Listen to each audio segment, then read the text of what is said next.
Good evening, many thanks for joining us on tonight's edition of this evening's edition of Platform on your choice station, NTA Channel 5 at Ado-Ekiti. I'm your host, Tayo Osho. The rains are here again, and one of the disasters that sometimes accompany this season is flooding, which could lead to loss of lives and properties. On today's edition of Platform, we will be discussing flooding and ways to mitigate the effects. And my guest on today's edition of the program is an environmental enthusiast from Green to Abundance Development and Empowerment Foundation, Ado-Ekiti. Many thanks for joining us on the program. Thank you so much, and it's an opportunity to be here. Thank you for the invite. Alright, among the common occurrences during rainy season is flooding. People report rainy season, farmers, and a lot of people. But flooding is one of the disasters that come with the rainy season. Yeah. So, what are the main causes of flooding? I would say that flooding is one of the effect of climate change. Due to rising sea levels, due to prolonged.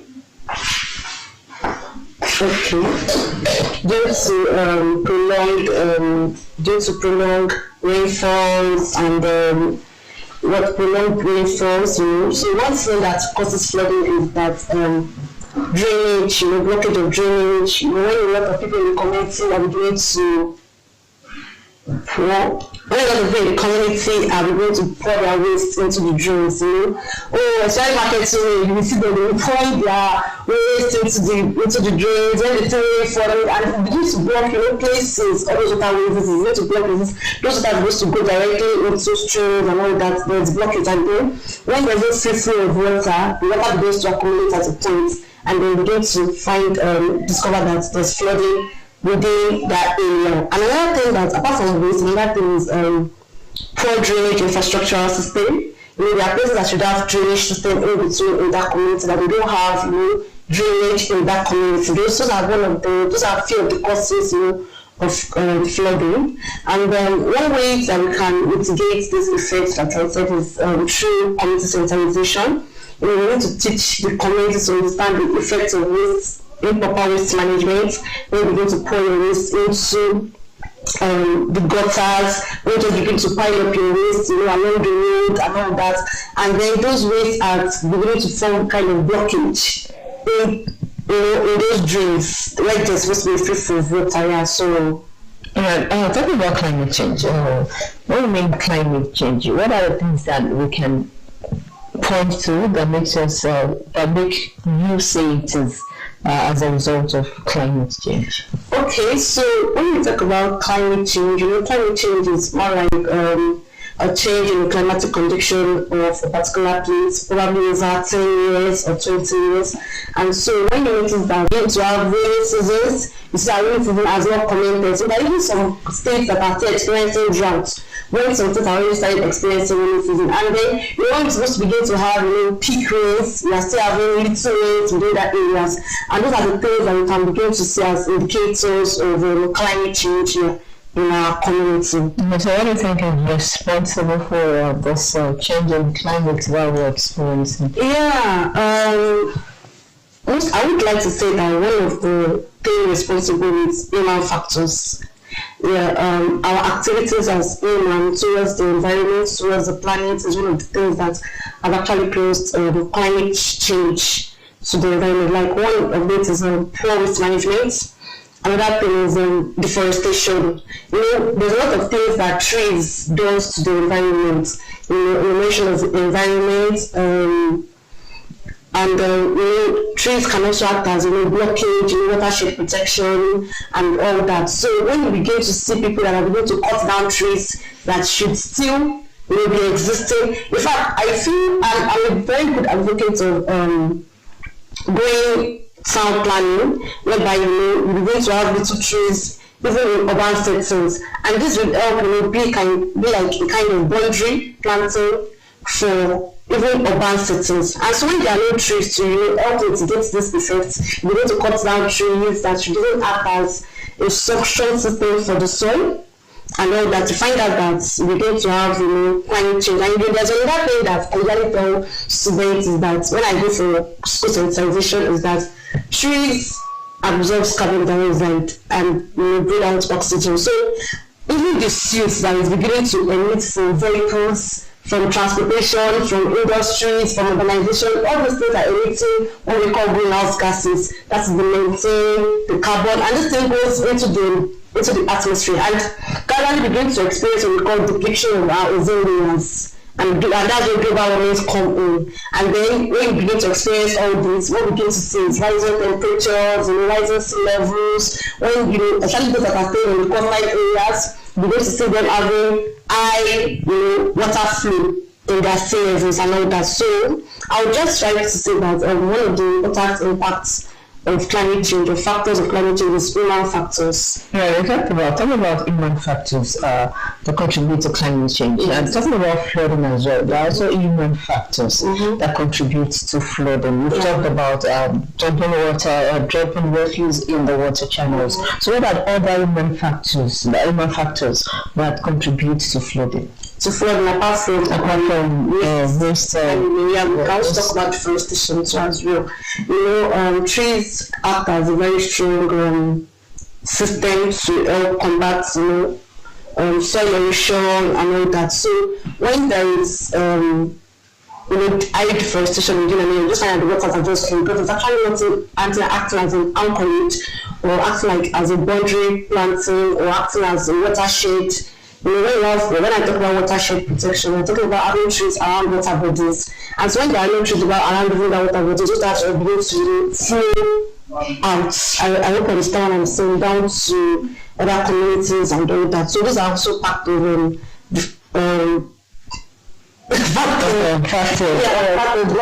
let's talk about urban planning. If you look at Nigeria, generally, especially in our environment where people just sell land, people buy land, without regards to, what is the planning for that environment? So let's look at urban planning and flooding. What effect does urban planning have on flooding in this part of the world? Yes. For example, in Ekiti State, if you notice that in Ekiti State, we have this kind of vertical housing system whereby everybody wants to own land, everybody wants to have their own land themselves, everybody wants to build house. What I mean by vertical housing system is that you see somebody building his own house there, and that's will be close directly next to you. When it's horizontal, that is like story buildings, when you can stay downstairs and when you can stay upstairs, and then it's management of land. And then when you begin to look at international bodies, you find out that international bodies have kind of exhibited a kind of system that we do greenhousing. Now, greenhousing is like having trees around your area, like urban planning, or having this kind of epiphytes or climbing species on the walls of those houses. And when you begin to have this kind of things, you to mitigate the impact of climate change, to even reduce the temperature that you are feeling, that is the heat that you are feeling in those houses. I don't know if we are saying it. So these are those things that, so when you are talking about urban planning, when you just begin to see, when there's no proper plan, that's the word, when there's no proper plan for how residential assets should be constructed. People are just going to buy land, and then everyone is going scanty, and all that. So these people cutting, and it's you have to cut a place to build on it. It's urbanization. So you begin to see people just cutting, vegetated lands, just build on it, and then as time goes on, you begin to have the graded landscape, and then all this begin to lead to flooding and prolonged rainfall. Right. So, what are the short-term and long-term effects on floods on communities? Yeah, when I'm talking about the effect of flood on community, we're going to look at damage to properties. For example, you see, I think some happened recently with the state whereby because of the flood, we see a lot of collapse. I think there's a story building that collapsed due to flooding and prolonged rainfall in the state. So we see damage to properties, even loss of lives. Because when you go to see people trying to walk, I'm trying to go out and then there's flood there, and then you see some community members putting their leg into that flood, walking through that path. And then before you know, we find out that there's a story that water has carried somebody away. So even loss of life, and then I think that you see people, it will obstruct people's daily activities. Because when there's flooding, you see that children can go to school, people, women can go to the markets, men can go to their respective jobs, youth can't even go out because when there's flooding, where do you want to pass? So these are one of the short-term, these are like the short-term effect of flooding, and then one of the long-term effects is food scarcity. Especially for those that have farms, they're going to go to farms, their products in the farms, everything would have been cleared off by zero. So, yeah. Right. So looking at the prediction of minus that there will be heavy rains this year, so which could cause flooding. So what preparatory measures should people take generally? Preparation measures that people take is, I would say that one thing is mindset. If you are living in a flood-prone area, you should have prepared yourself that okay, you want to have like an evacuation plan.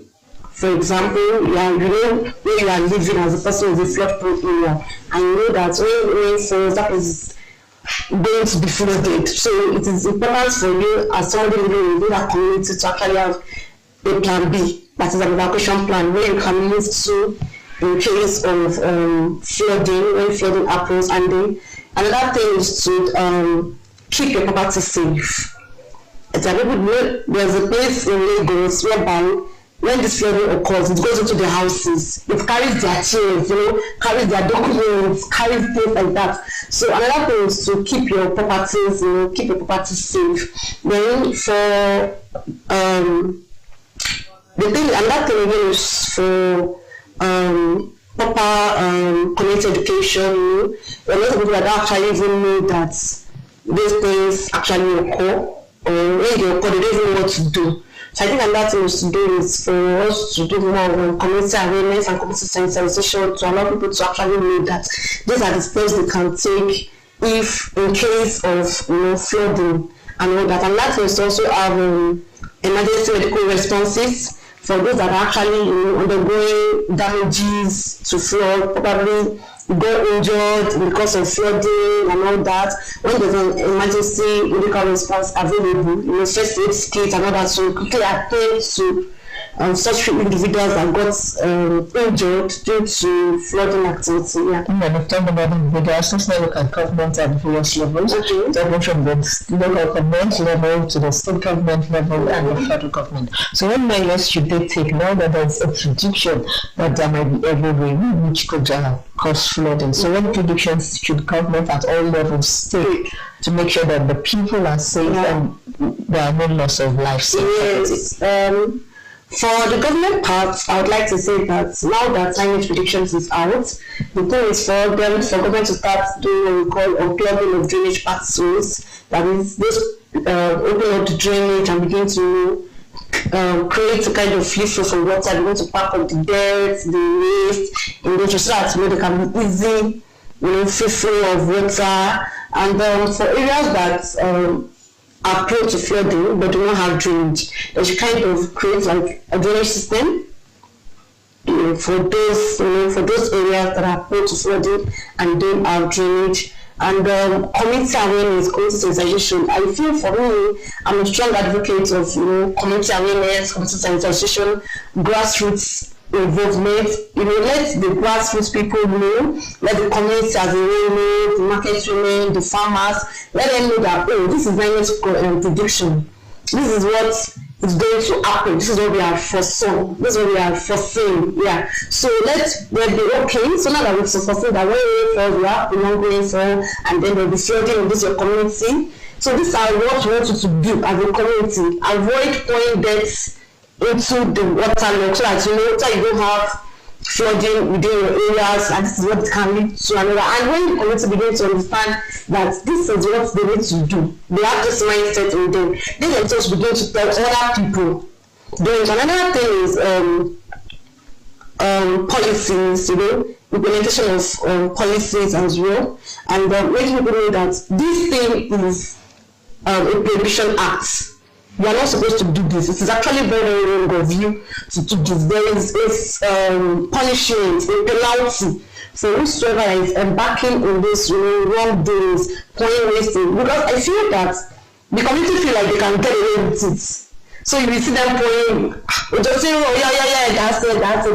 They feel, you know, they can get away with it. But when there's a penalty attached to it, that once you are pouring them into the drainage, or once you are doing this is what you need. This is the penalty that comes across with it. So those are the things that I feel the government can also do to prepare the community.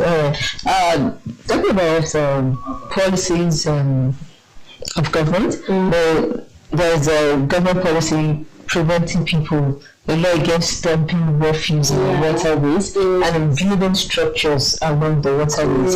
So what is the assessment of the implementation of these policies? I quite agree with you that there's a lot of policies on the environment, there's a lot of policies in regards to climate change, but one of the major challenges that we have with these policies is enforcement of these policies down to grassroots levels and down to local levels. Most of these policies, even the communities are not aware of it. And you get what I'm saying, the communities are not aware of what is going on. They are not even aware, the communities are not even aware that such policies are existing. So they're just doing things of their own free will. You know, they're just doing things of their own, based on their own understanding, based on, it is right to do it. And if we don't proactively adopt it, what are we going to do? Yes, so for me, I feel there should be an enforcement of these policies, and how can these policies be enforced? It's through community sensitization and awareness, like I've said earlier. If we say the word about community, because community is actually the baseline for all these things. So community sensitization and awareness, you know, but even government should even collaborate with other organizations, NGOs, society organizations, that community-based organizations that are having, you know, one-on-one relationship, they have relationship with these communities, and let them embark on what I call community sensitization, community awareness, town hall meetings, you know, religious meetings, you know, let everybody be aware that this policy is existing.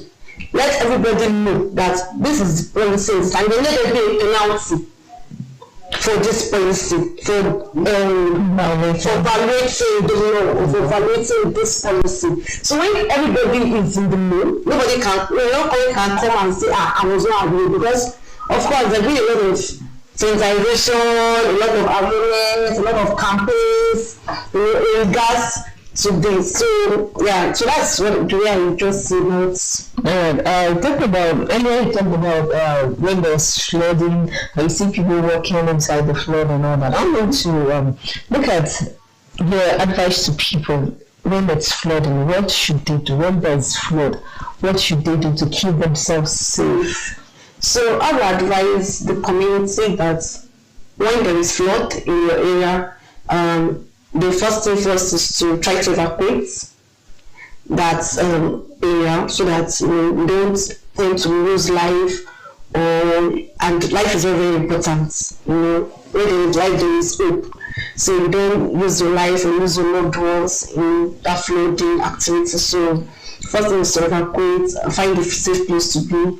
Then another thing is to alert the necessary quarters. It could be at the local level. It could be at there are lots of agencies, environmental agencies that you can alert that, oh, there's a flood in this place, so there's a flood. So it's just like the flood alerts, allowing the government to know that flood is occurring in this sector, flood is occurring in this sector.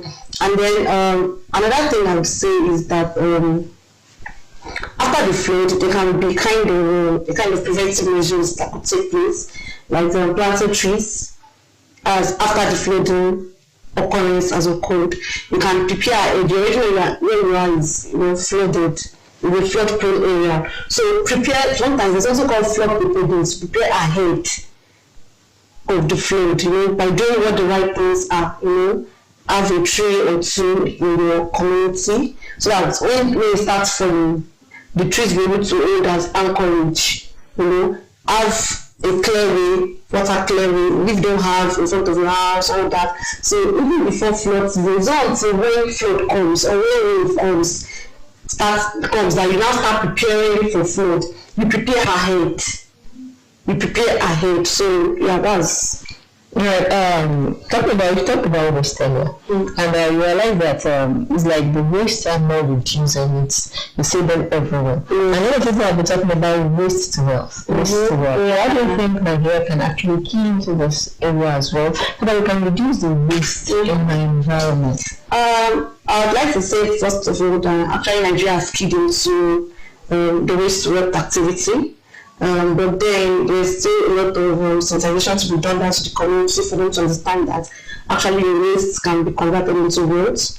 For now, in the States, you hardly see bottles. People are already when you have bottles, they are going to practice trying to, because they understand that this is a form source of income for me. And then when people begin to understand, it's an act of community sensitization. People are beginning to see that there is actually treasure in proper management of their waste. There's actually treasure. They can actually convert their tires to chairs. They can actually convert their bottles to flowers, and all those beautiful things. So when there's a lot of sensitization out there that organizations are doing to actually allow people to understand that they can convert their waste to wealth. Right, so as we close, what is the general advice to the public about this prediction and how to protect the environment generally? Yeah, my general advice to the public is to understand that it is your actions that depict the environment. What you do is what you get.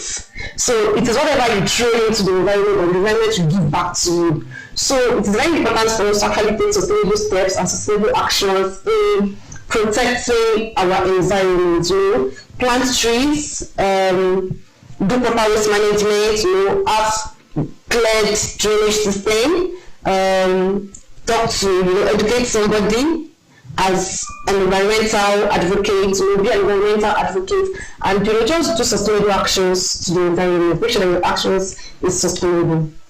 Thank you very much. Thank you very much. As the dear viewers, this is all the cutting of today's edition of Platform, and we've been talking about flooding and how to mitigate the effects of flooding. I want to appreciate my guest, Adiola Adeleye from Green to Abundance Development and Empowerment Foundation, GADEF. Many thanks for being on the program. And dear viewers, many thanks for joining us. Join us next week for another edition of Platform. Once again, have a wonderful week and stay blessed. Bye for now.